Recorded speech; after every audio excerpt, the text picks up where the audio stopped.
Então, se algum de vocês quiser fazer alguma pergunta e conseguir habilitar o som, pode fazê-lo.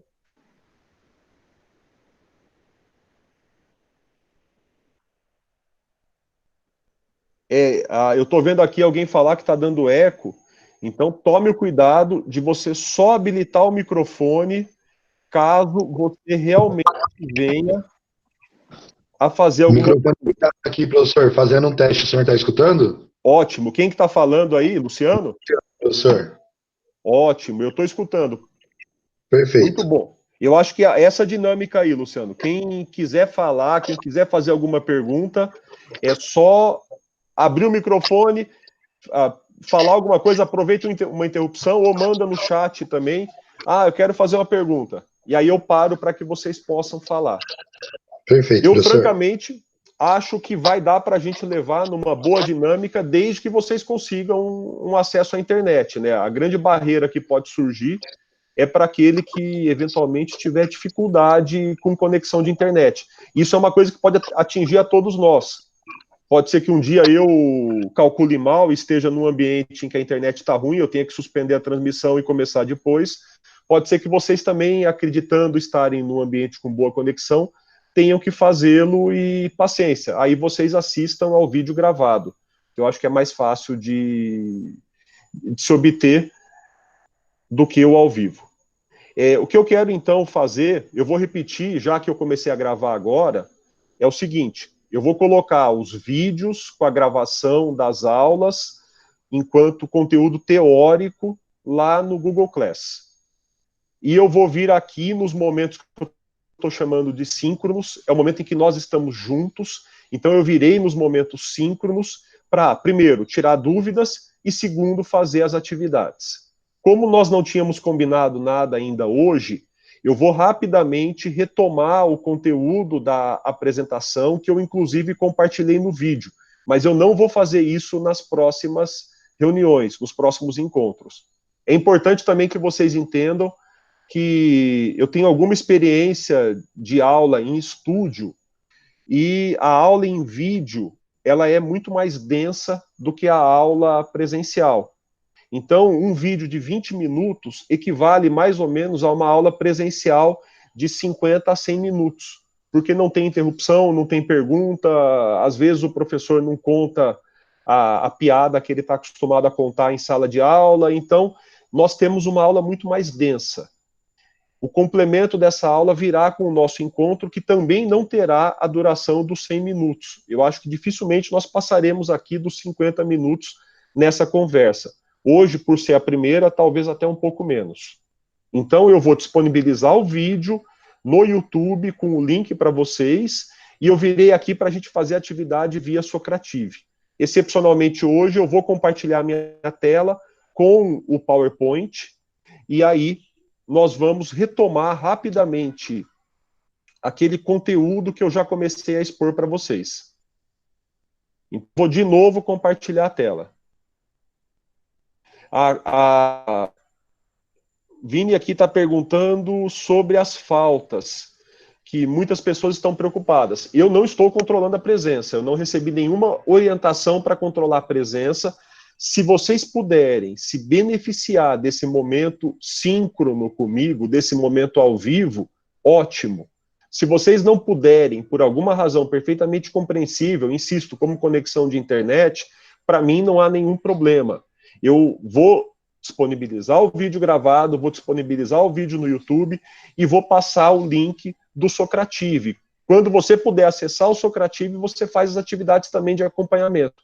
Então você vai poder fazer as atividades em uma forma que é chamada de não síncrona, uma forma dilatada no tempo. Já já eu retomo, Rafaela, a questão do nome da sala no Socrative, mas é o nome da sala de vocês. A hora que eu projetar na tela, vai aparecer aí de novo. Eu vou então agora, como eu disse, é o nome da sala de vocês. Tem mais gente perguntando, eu vou aqui recortar e colar aí. A sala do Socrative está sendo colocada aí.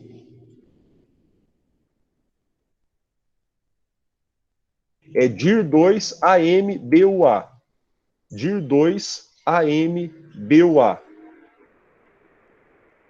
Agora, como eu já disse 2 ou 3 vezes, eu vou compartilhar a tela para fazer uma breve retomada do conteúdo, para que vocês estejam na próxima interação preparados para fazer apenas as perguntas. Hoje eu vou retomar o conteúdo e vou fazer um pouquinho da dinâmica via Socrative para nós estarmos habituados.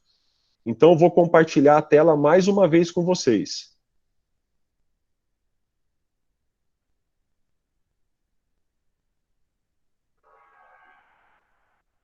Vou abrir aqui o PowerPoint enquanto ocorre o compartilhamento da tela.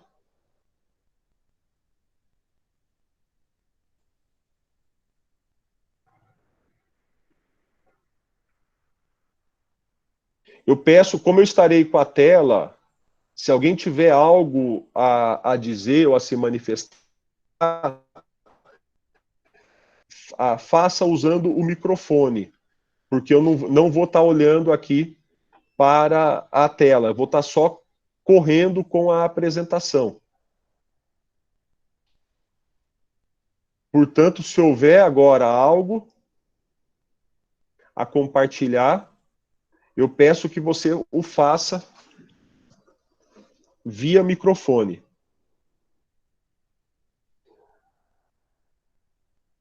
Na nossa aula, estávamos, então, falando do tema da comunicação. Então, estamos no primeiro ponto do nosso conteúdo.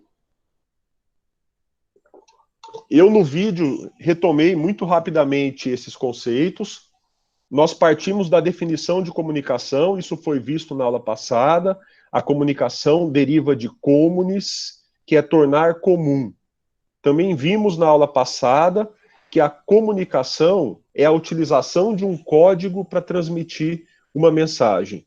Nós problematizamos o conceito, e aí eu trouxe o meu avatar.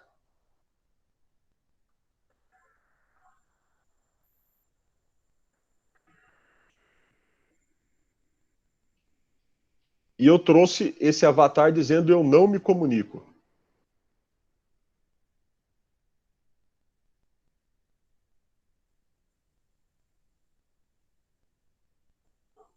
O objetivo de criar esse avatar foi de tentar mostrar para vocês a ideia de que há a transmissão de um conteúdo.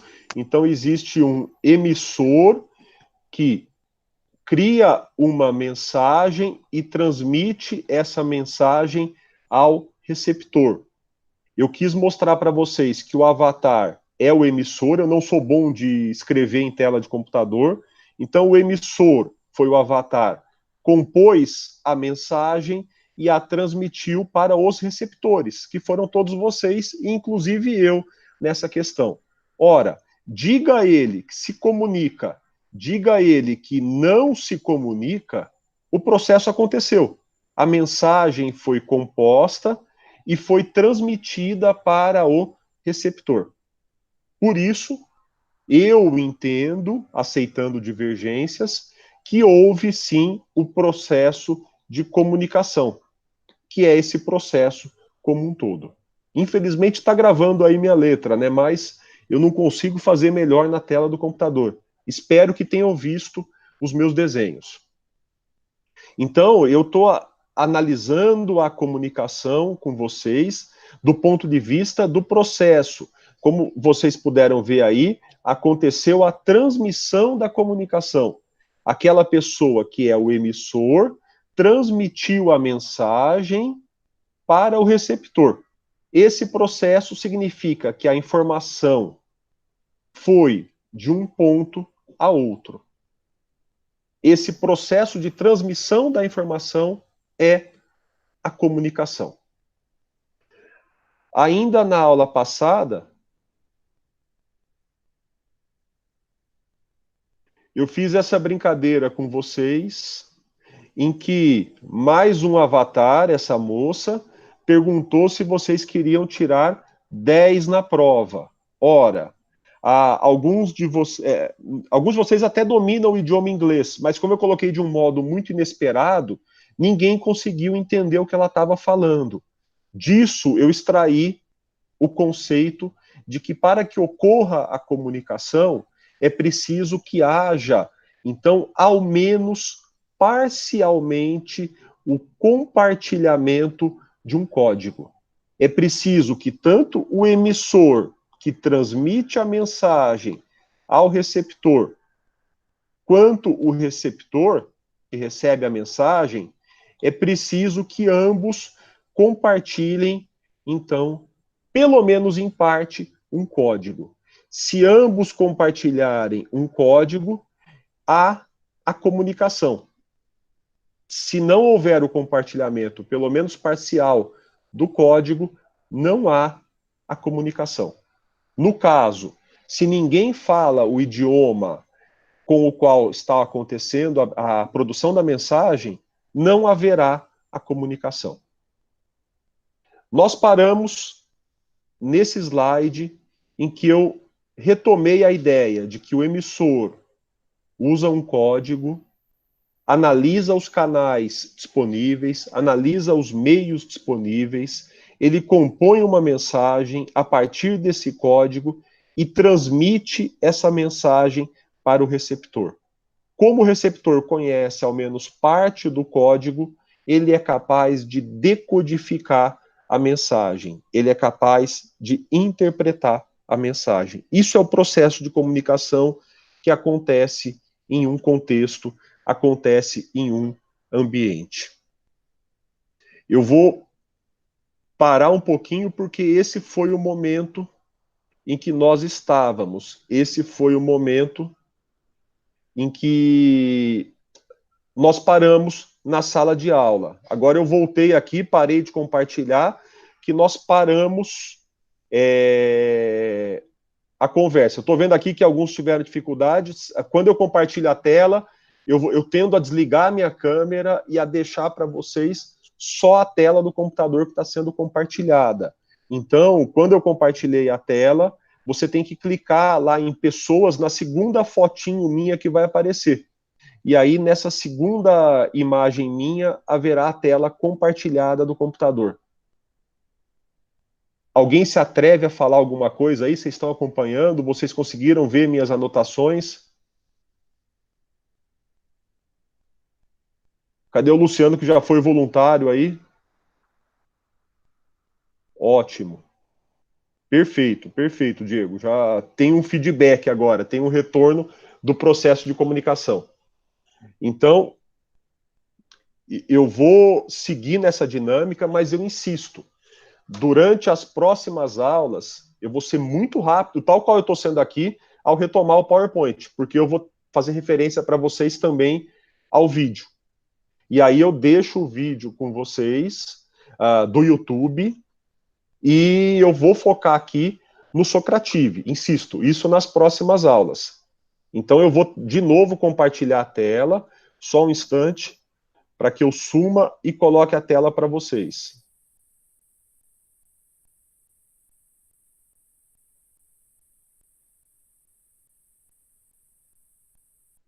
Então vai aparecer lá de novo a aba com a minha tela compartilhada e eu vou retomar a apresentação.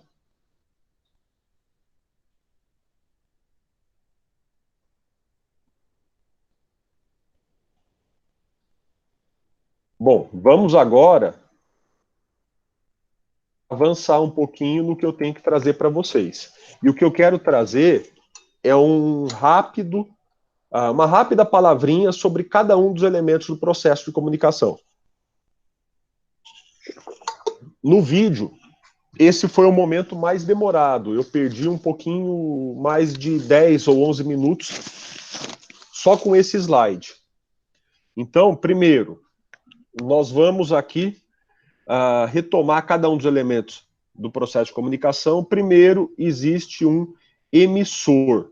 O emissor é a pessoa que compõe a mensagem. O emissor é a fonte da mensagem, é de onde parte a mensagem. Mais do que isso, O emissor, ele escolhe tanto o canal, o meio para transmitir a mensagem, quanto o código a ser utilizado. Aqui na aula, eu sou o emissor. Eu estou codificando a mensagem. Quer dizer, eu tenho ideias dentro de mim que eu estou colocando para fora para que vocês entendam com o auxílio de um código. Então, eu estou aqui codificando a mensagem. Esse código é a língua portuguesa. E é dela que nós vamos falar depois. Mas eu quero que vocês sempre pensem, quando vocês estão aí fazendo uma prova, fazendo uma petição, elaborando um contrato, que vocês vão colocar no papel algo que está dentro de vocês ou dentro das partes ou do seu cliente. Então você vai escolher um código para tirar isso de dentro das pessoas, para tirar isso do abstrato e colocar de forma concreta. O emissor, então, compõe a mensagem e ele transfere a mensagem. Ele vai fazer a transmissão da mensagem. Nós já apontamos alguma coisinha antes na questão da intenção. Será que só há comunicação se houver a intenção do emissor, se o emissor quiser se comunicar, quiser fazer uma escolha, ou será que mesmo animais que não têm propriamente intenção, mas agem por instinto, se comunicam? Eu vejo a comunicação como um processo. Se há um emissor que cria uma mensagem e transmite a mensagem ao receptor, houve o processo de comunicação, desde que haja um código e um canal envolvido no processo. Portanto, para mim, a intenção não é fundamental para o processo de comunicação. O segundo elemento é o receptor. O receptor é aquele que recebe a mensagem. Ele é o destinatário da mensagem. O receptor é aquele que vai decodificar a mensagem. Por isso, ele tem que, ao menos parcialmente, entender o código que foi usado pelo emissor. O emissor é aquela pessoa que tem ideias, ele transforma essa ideia numa mensagem e o receptor vai ouvir a mensagem e ele vai decodificar a mensagem. Ele vai, então, transformar o código que representava a mensagem de novo no significado da mensagem. Esse processo é muito difícil. É o momento em que vocês vão interpretar a mensagem. É o momento em que vocês vão ter que usar o raciocínio. Vocês vão ter que fazer um esforço para decodificar. A grande questão é vocês entenderem que para compreender um conteúdo, para compreender uma mensagem, é preciso que haja a participação ativa. A participação não pode ser passiva. Se você passivamente recebe a mensagem, o teu índice de compreensão será menor. O código é aquele elemento que transforma a mensagem. É aquele elemento que permite que a mensagem que está na cabeça do emissor se transforme em algo comunicável. O código, portanto, permite a metamorfose. Sem o código, a mensagem não sairia da cabeça do emissor. Ele, então, faz uma mágica. Eu tenho aqui uma ideia dentro de mim, eu quero passar um conteúdo para vocês. Nesse momento, eu estou usando dois códigos. O código visual, eu estou usando o código da linguagem escrita e falada, por um lado. Então, o primeiro código, a língua portuguesa escrita e falada, as palavras estão aí na tela, eu estou falando. E o segundo código que eu estou tentando usar para passar aquilo que está dentro de mim para vocês é o código aí gráfico. Eu estou fazendo desenhos enquanto falo, para que vocês possam, então, entender a mensagem que eu tenho para passar para vocês. O código, ele é um conjunto de sinais e de regras de combinação de sinais. Numa língua como a língua portuguesa, isso é muito fácil. O conjunto de sinais é chamado de vocabulário. São as palavras. As regras de combinação das palavras, elas se materializam na gramática. A gramática, então, permite que as palavras sejam combinadas de forma a produzir uma estrutura que nós chamaremos de oração. Então, nós voltaremos ao assunto da gramática daqui a pouco. O código é aquele instrumento, como eu disse, que transforma a mensagem, transforma o que está dentro do emissor em algo que possa ser transmitido para o receptor. A mensagem, por sua vez, é a materialização do código. Então, se eu tenho ideias dentro de mim e eu quero transmitir essas ideias, eu vou usar a língua portuguesa e irei materializar a língua portuguesa num texto que será a mensagem. O fundamental é que a mensagem terá um ou alguns significados. O código é o conjunto de palavras e gramática, se nós pensarmos na língua portuguesa. Juntando as palavras e a gramática, eu tenho um texto. E eu juntei as palavras para que esse texto tenha um significado. Isso aparece na mensagem. Quando você decodifica, você faz a primeira parte do processo. Você entende o que está por detrás do código. Mas, às vezes, não basta. Você precisa decodificar, então entender que cada palavra tem um significado, mas o conjunto das palavras que forma o texto terá um significado próprio. Portanto, a mensagem é esse conjunto de palavras ordenadas com vista a um significado. Eu estou falando em palavras, mas poderia ser qualquer código, qualquer conjunto de sinais. Esse processo de comunicação exige um meio ou um canal. Um meio de comunicação ou um canal. É a ligação entre o emissor e o receptor. Se você está se comunicando usando um aparelho celular, esse aparelho celular está ligado a uma rede que te liga ao mesmo tempo ao aparelho celular do receptor. Quando você manda uma mensagem de WhatsApp, o canal é complexo. A mensagem sai do aparelho, vai para o sistema aí de transmissão e termina no aparelho celular do receptor. Se não houver a conexão entre vocês, não haverá a comunicação, não haverá a transmissão por meio do canal escolhido ou do meio de comunicação escolhido. Você precisará mudar o meio de comunicação. Aqui é um exemplo. Se por acaso eu perder a conexão na internet ou vocês perderem a conexão à internet, o canal está rompido. Nós não conseguiremos nos comunicar. Um outro exemplo que eu dei no vídeo e costumo dar em aula é o caso de uma pessoa fazer uma comunicação gestual. Para que a comunicação gestual ocorra, é preciso que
Professor, a gente não está ouvindo, seu áudio foi cortado. Estão me ouvindo agora? Estão me ouvindo? Ótimo. Eu não sei o que aconteceu, eu acho que eu apertei o botão errado. Eu queria parar o compartilhamento da tela. Eu voltei agora para a tela. Tem uma tela que eu estou compartilhando. Eu vou tentar sair do compartilhamento para ouvir um pouquinho vocês. E aí eu já volto a compartilhar o restante da tela. Bom, eu cortei, agora eu consegui. Bom, eu perdi muitos comentários aí enquanto eu estava falando.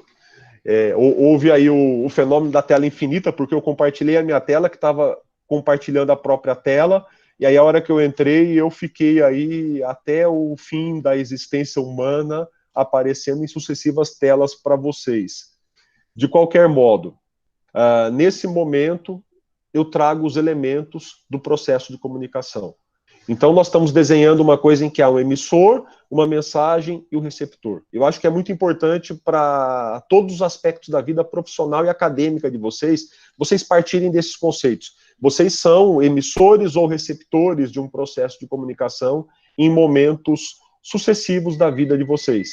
Então, se vocês forem emissores, pensem explicitamente em quem são as pessoas com quem vocês estão se comunicando, qual é o ambiente, de quais códigos vocês dispõem e como vocês querem compor a mensagem, tendo-se em vista os meios para a sua transmissão.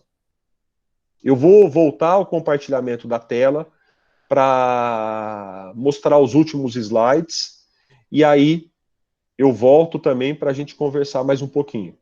Então eu vou sumir e vou compartilhar a tela.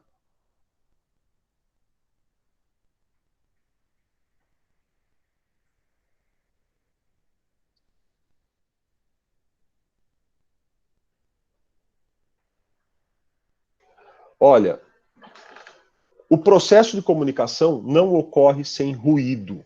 O que é o ruído? O ruído é toda e qualquer perturbação ao processo. A gente está mais habituado a pensar no ruído sonoro. Quando eu estou dando uma aula e há um barulho vindo de fora da sala, esse barulho é o ruído, ou a conversa dentro da sala de aula. Esse barulho perturba o processo de comunicação. Inegavelmente, o barulho é um tipo de ruído, mas pode haver outros tipos de ruído. Na teoria da comunicação, a gente usa a palavra ruído não apenas para o barulho que atrapalha a comunicação, mas para qualquer perturbação.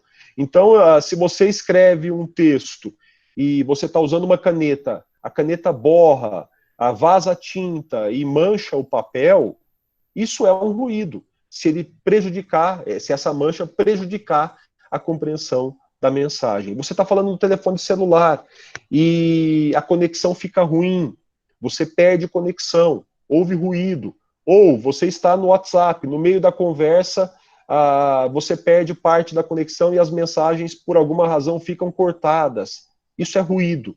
Então, o ruído, ele pode, tecnicamente, atingir todos os elementos do processo de comunicação.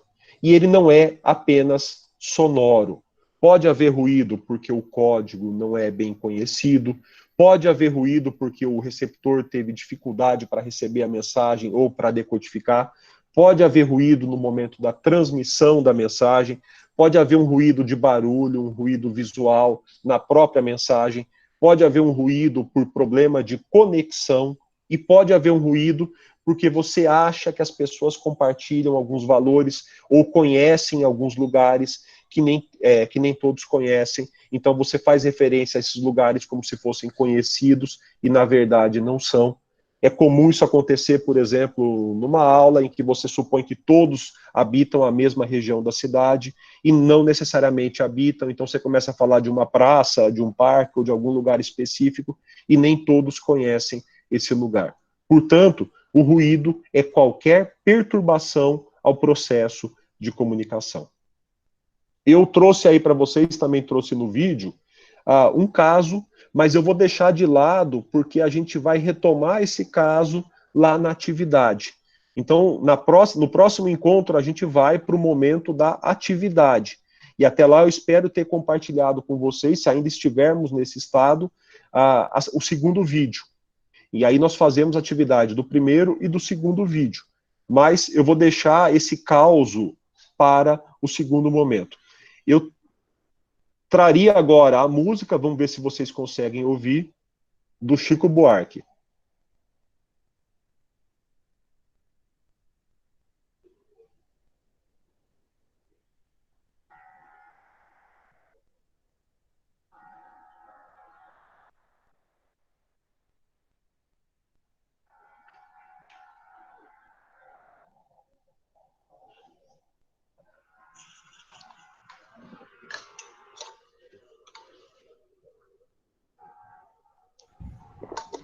Professor, não está dando para ouvir, pelo menos Não estão aqui. ouvindo? Eu não estou ouvindo. Obrigado pela informação. Então deixa para um outro momento, para vocês ouvirem. A música, ela retrata a fala, primeiro, de um homem, depois a fala de uma mulher, a fala do homem e da mulher. Eles estão discutindo. O que é legal é que, num momento, o emissor é o homem e a mulher é a receptora. Depois há uma inversão. A receptora vira emissora e o emissor vira receptor. Isso acontece durante toda a música. Ao final, eles estão brigando. Ao final, eles se entendem.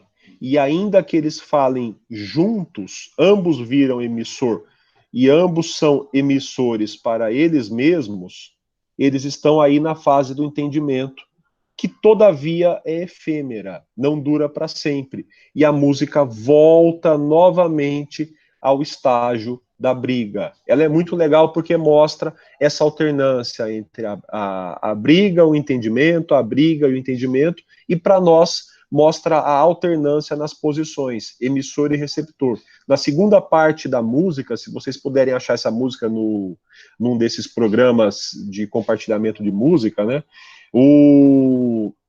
Na segunda parte da música, ambos estão falando simultaneamente.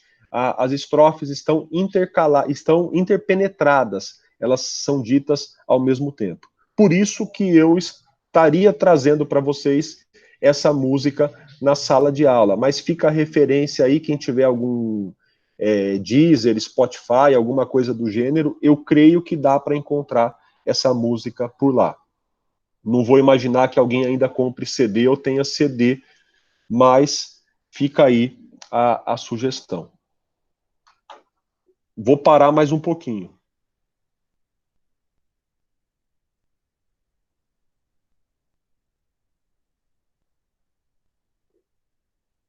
Estou de volta aqui. Então, não sei se vocês retomaram aí a conexão, se estão todos ouvindo. Eu vou agora para a última parte do que eu programei para fazer hoje, que é falar agora, tentar fazer a ponte com a nossa A1. Então, na nossa A1, nós já temos condições de respondê-la. Eu vou entrar nela e vou compartilhar a tela de novo. E aí eu vou para o último slide da apresentação. Só um instante.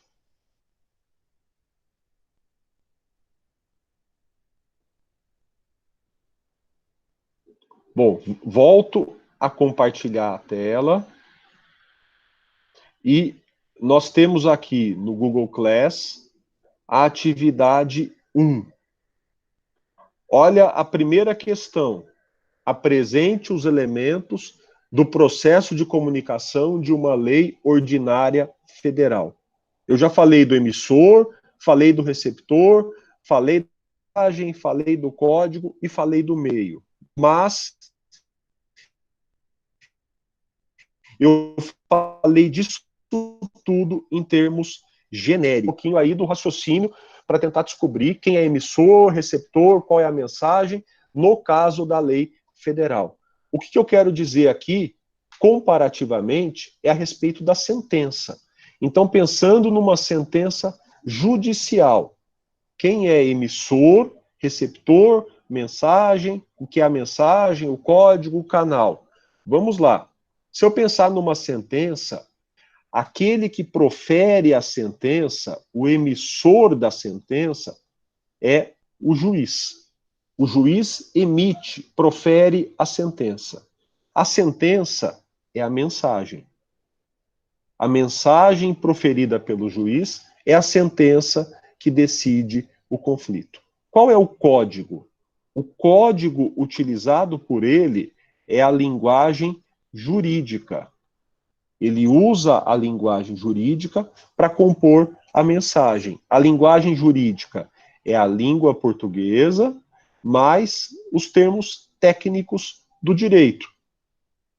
O juiz pode proferir a sentença em audiência, como ele pode também, além de proferir a sentença em audiência, publicar a sentença. Então, o meio, ele pode proferir em audiência, é o meio oral, sonoro, quanto ele pode publicar a sentença no Diário Oficial apenas. Ele sempre vai publicar no Diário Oficial, mas o canal foi o Diário Oficial, que está hoje na internet. Então ele vai usar a internet como canal para comunicar a sentença. O destinatário, o receptor da sentença é complexo. Eu tenho, de um lado, advogados, que são receptores da sentença. De outro lado, eu tenho autor e réu, que são as partes que recebem a sentença. E, por fim, eu não posso esquecer que a sentença é comunicada para a sociedade como um todo, para o país inteiro. Afinal, a sentença é pública, inclusive publicada no Diário Oficial. Eis aí os elementos. A sentença é uma decisão, ela é proferida pelo juiz. O juiz que vai compor a sentença, que é a mensagem.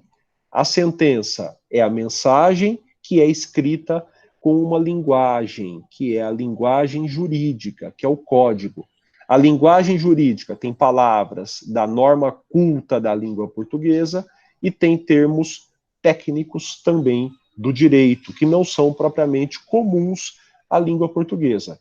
Além disso, a sentença invariavelmente será publicada no Diário Oficial e ela é dirigida ao advogado do autor, ao advogado do réu, ao próprio autor e ao próprio réu, que são os cidadãos, e a todos os cidadãos da sociedade, posto que a sentença pode servir de exemplo para que outros não cometam a mesma conduta que foi praticada no caso julgado.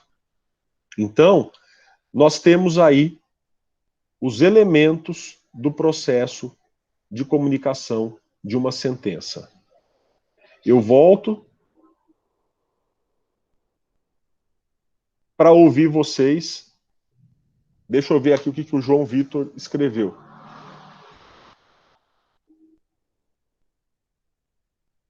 Eu não entendi aqui, João Vitor. Você é o emissor e o receptor. Você transmite a mensagem para você mesmo. É isso? Eu não consegui entender. Se você quiser entrar, a Larissa aí disse que é melhor perguntar no áudio.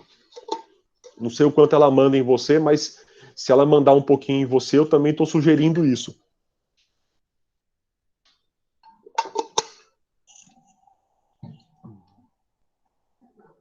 Vocês conseguem entrar com o vídeo também?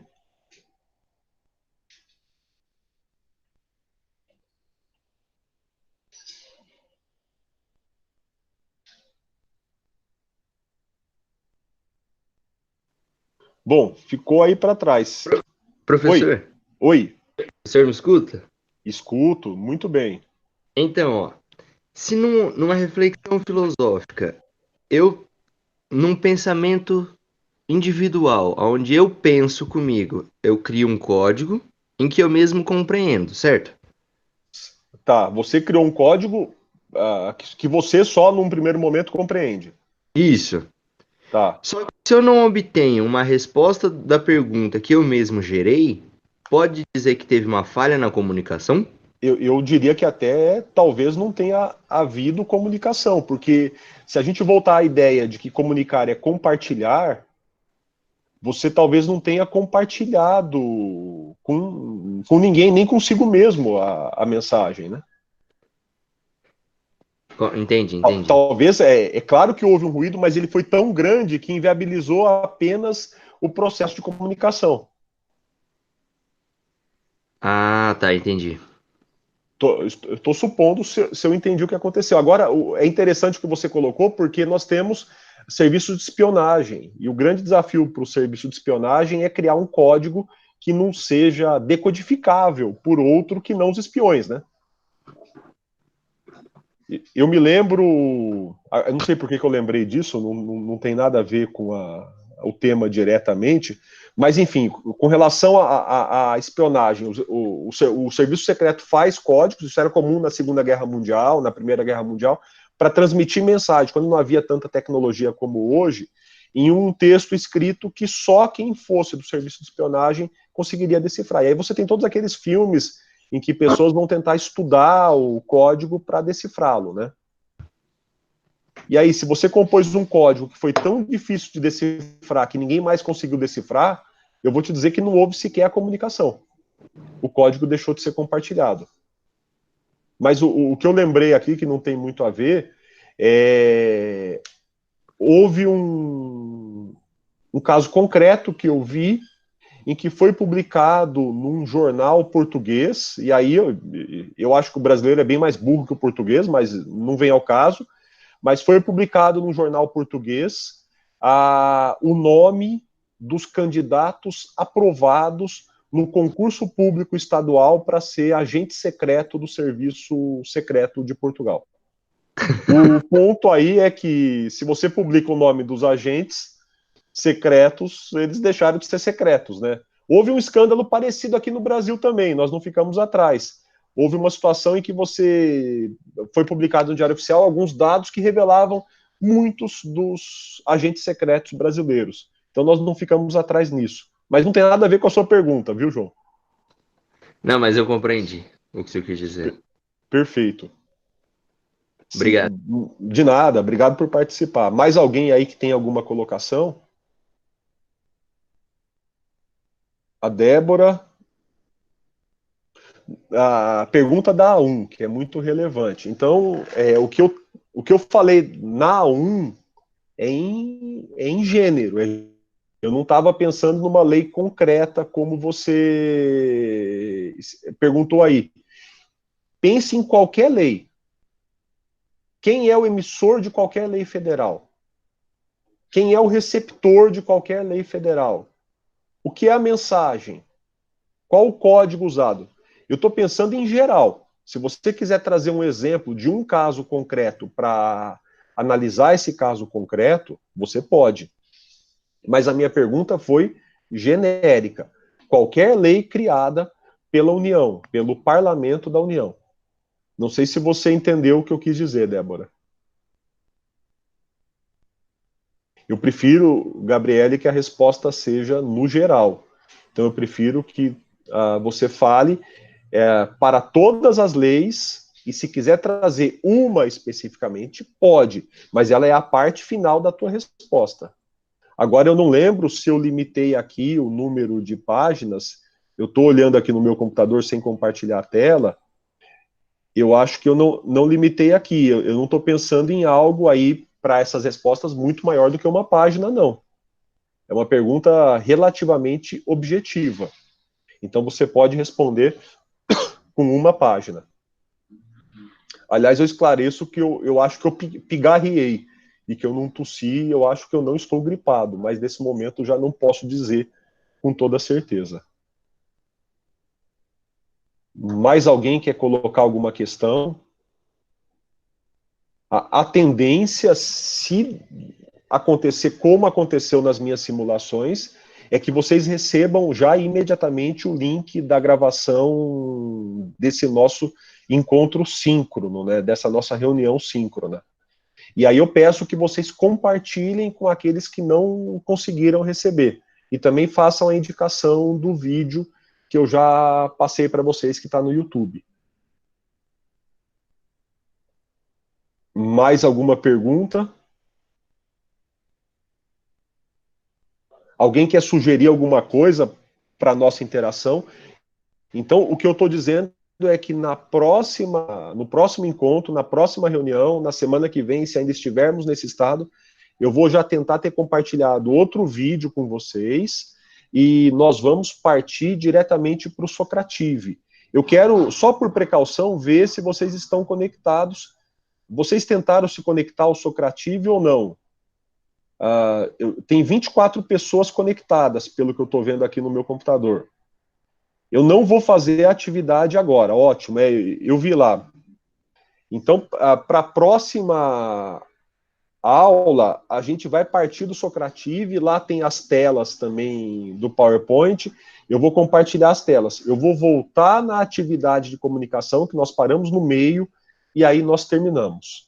Eu vou contar até 10 aqui, para ver se alguém mais tem pergunta, senão eu vou encerrar e deixar para o próximo encontro. Aliás, eu insisto também, quem tiver sugestão pode mandar por escrito para a nossa dinâmica. Se vocês quiserem mais alguma coisa, que a gente faça de outro jeito. Mas eu estou vendo que é possível adaptar muito daquilo que foi feito em sala para esse ambiente. E como eu tenho alguma facilidade com alguns recursos tecnológicos, vamos tentar extrair o máximo desse momento. Eu estou vendo aqui o Vini e João falando que a aula foi boa, depois eu vou dar nota para vocês aí por isso, viu? Aquele que elogiar vai ter mais nota. Agora todo mundo está elogiando, agora já não vale mais. Quem falar que a aula foi ruim, eu vou usar para aperfeiçoar a aula, brincadeiras à parte, as críticas são muito bem-vindas, né? Então, pessoal, vamos lá.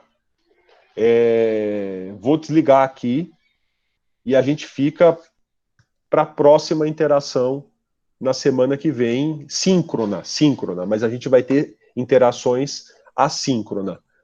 Bom, eu não vou deixar de notar aqui que o Felipe está dizendo que eu mereço aumento. Eu agradeço em muito, embora eu já tenha me acostumado a ser um professor e a ser pobre, mas qualquer dinheiro é muito bem-vindo, né? Até mais então, gente. Vou desligar aqui, até a próxima. Boa semana para vocês, muito cuidado aí e fiquem isolados, hein? Tchau.